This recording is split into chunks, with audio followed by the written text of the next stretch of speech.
लोग मन लगा करके जनता के लिए सेवा भावना से काम करें। यह जो संस्था है इसको धनोपार्जन का साधन नहीं बनाया जाए, सेवा भाव से काम किया जाए, तभी जाकर के समाज का कल्याण हो। यानी सबका सहयोग और सबका विकास। जी, सबका सहयोग, सबका विकास। सर्वे भवन्तु सुखिनः सर्वे सन्तु निरामयाः। धन्यवाद। जीता जागता उदाहरण किसी भी राष्ट्रीय बैंक हो, सहकारी बैंक हो, ग्रामीण बैंक हो, उसका जो केसीसी का लोन है सब एनपीए हो गया है। कहीं से कोई एक पैसा का रिकवरी नहीं हो रहा है, क्योंकि किसान के पास पैसा ही नहीं है कि वो अपना ऋण लौटा सके। और जो उसका डैमेज हो रहा है वो कहीं ना कहीं से कर्ज करके अपना खेती कर रहा है, उसका जो डैमेज हो रहा है वो मिल नहीं रहा है। आपके पास कौन कौन सा संसाधन है, गोडाउन कितने का है और कौन कौन सा सरकारी संयंत्र और सरकारी लाइसेंस प्राप्त है? गोडाउन हमारे पास 200 मीट्रिक टन का है, और जहां तक सरकारी संसाधन का है तो गोडाउन के अलावा दूसरा कोई सरकारी संसाधन उपलब्ध नहीं है। क्या हरित क्रांति के तहत जो उपलब्धियां हो रही है और लोग ले रहे हैं और काफी रुदन है समाज में कि ये पुराना मॉडल दे दिया जा रहा है और ये किसान के लिए उपयोगी नहीं है, इसके संदर्भ में क्या करना है?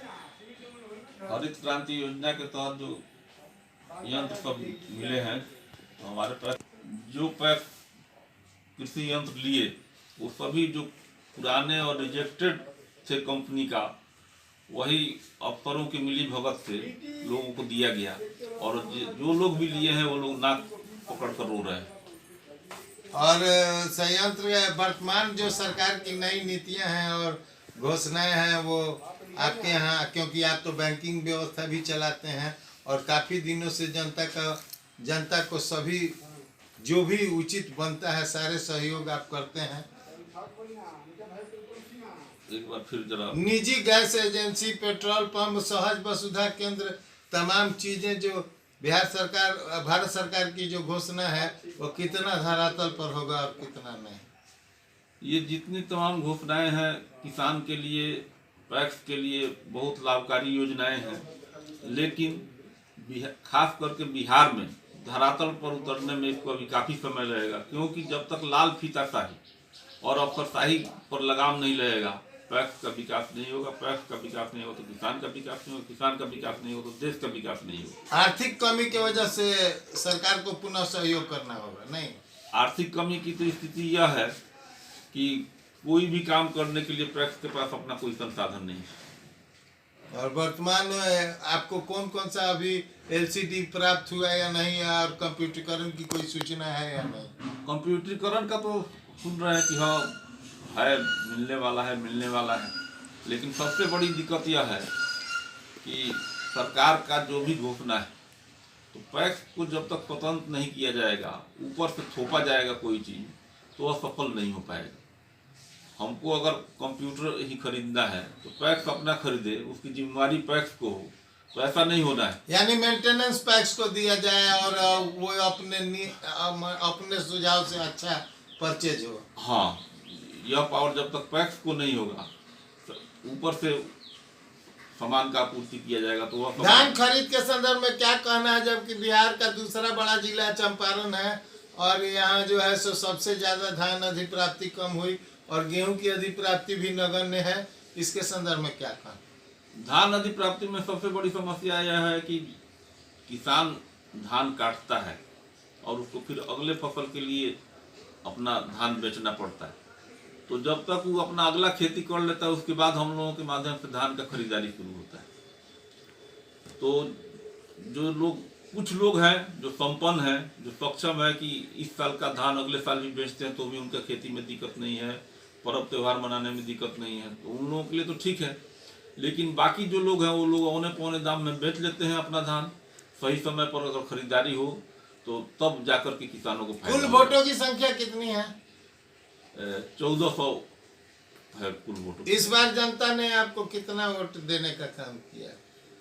इस बार हमको 100% वोट मिला, केवल निर्विरोध अपवाद छोड़कर। निर्विरोध नहीं हुए लेकिन अपवाद छोड़कर, अपवाद छोड़ के 100% वोट आपको प्राप्त हुआ।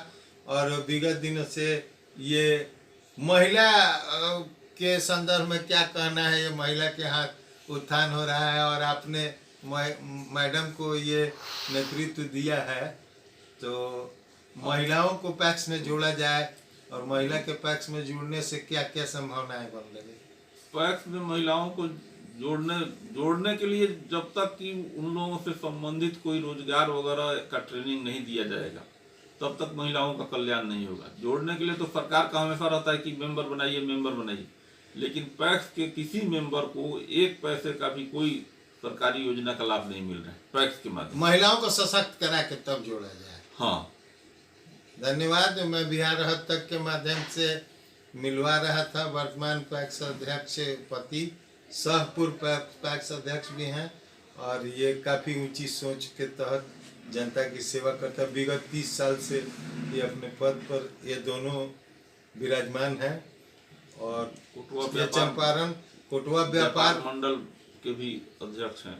माननीय कोटवा व्यापार मंडल के अध्यक्ष हैं और कोटवा व्यापार के उत्थान के लिए आप क्या योजना है आपकी? व्यापार मंडल में व्यापार है नहीं है, मंडल रह गया, केवल मंडल है, व्यापार नहीं। व्यापार को सृजित किया जाएगा तब मंडल की स्थापना। हाँ, जबकि मंडल है लेकिन व्यापार नहीं। क्या भविष्य में संभावनाएं बन रही हैं? अभी तो नया एक और राशि सरकार ने दिया है जो 80 लाख के आसपास है और इसको सुशोभित करने की बात। नई योजना तो चूंकि चुनाव हो रहे हैं, चुनाव होने के बाद में नई सरकार बनेगी तो हम लोग भी आशान्वित हैं कि ऊपर से कुछ कोऑपरेटिव का कायाकल्प होगा, इसी आशा में हम लोग जी रहे हैं। धन्यवाद। मैं बिहार माध्यम से पहुंचा हूं कोटवा ब्लॉक के अंतर्गत पैक्स जो काफ़ी चर्चित रहे हैं और ये पूर्व के सामंती लोग हैं और सामंती विचारधारा के चलते किसानों के हित की बात बराबर करते हैं और बराबर जोड़ने का काम करते हैं, नहीं कि तोड़ने का। जनाब, आप अपना पूरा परिचय बिहार हद तक को दें। मेरा नाम कुमार केशव हुआ, भैरौलिया पैक्स से जुड़े हुए हैं, कोटवा प्रखंड।